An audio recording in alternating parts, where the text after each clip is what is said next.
Hey guys, I'm Ryan, and this is a clip from my new course, Pillars of Composition. If you want to see more, check out the full course at Master the Score. The last thing we're going to look at here is secondary dominants. At some point, using only diatonic chords is going to be a bit limiting and kind of bland. So as you know, in C major, we have a dominant chord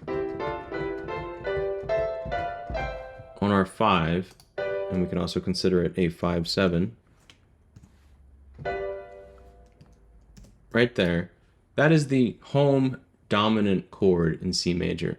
But just like C major has a dominant chord, every other key has a dominant chord as well. And so, for example, if we look in here, we see that there's a D minor chord as part of the sound of C major. And in D minor, let's put those chords here.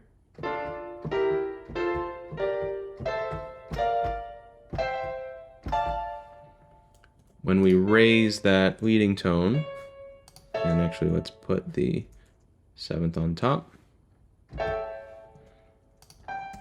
we have an A7. So in the key of D minor, the dominant is A7. What we can do is borrow D minor's dominant and have it lead here, even in the context of C major. So we can have our C, then lead to that D minor. And it doesn't have to be a permanent modulation to D minor. We can then just kind of keep on rolling like we were before. It's a tonicization, which means that we're kind of making D minor our tonic for a second, but not really, because in the whole context here, C major is still home. C is still our tonic. Really, we're just kind of pulling you in towards D minor and adding some extra color with that C sharp. So that was...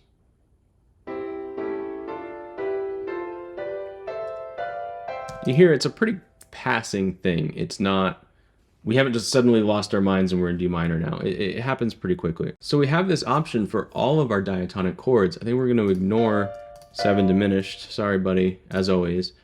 But everybody else, C, D minor, E minor, F, G, and A minor, all those keys have their own dominant chord. So we're going to use them, called secondary dominants, in C major in different ways to kind of pull towards those chords and add some interesting color. So with secondary dominants in mind, let's go back to our theme here and make another copy of it. So let's see if there's anywhere we can use a secondary dominant to pull us towards one of the chords that we've kind of already established we want to have.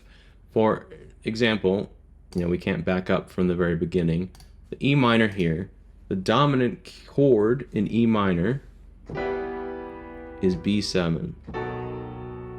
We don't really have any option with our melody notes here without it being a little too spicy to get there. We could change our melody.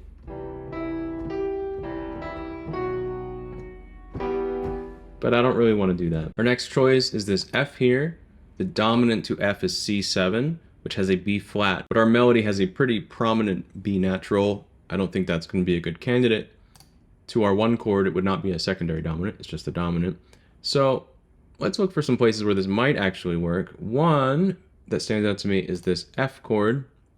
Like we said, the dominant is C7, and here we have these melody pitches. So in theory,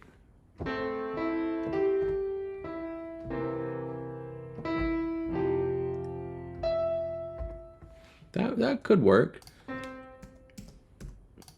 Again, that was...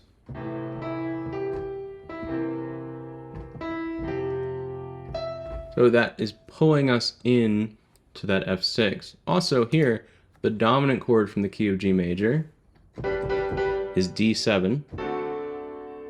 And here our note is just a D, so we have a total legitimate opening for a D7.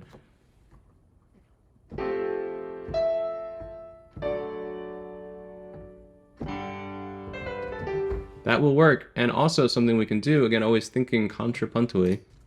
If you notice, our bass line before would have been this. What we can do that makes a really nice line is use that F sharp from the D7 that also smoothly leads us in to that unusual pitch that we're not exactly expecting.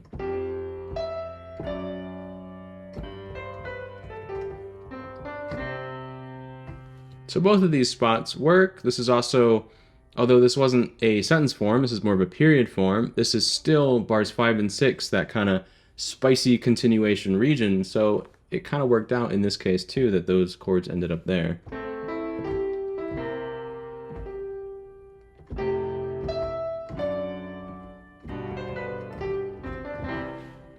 That works. So in our next lesson, we're going to learn how to take all these chords and those chord voicings we learned about before and actually make some more interesting accompaniment parts out of them.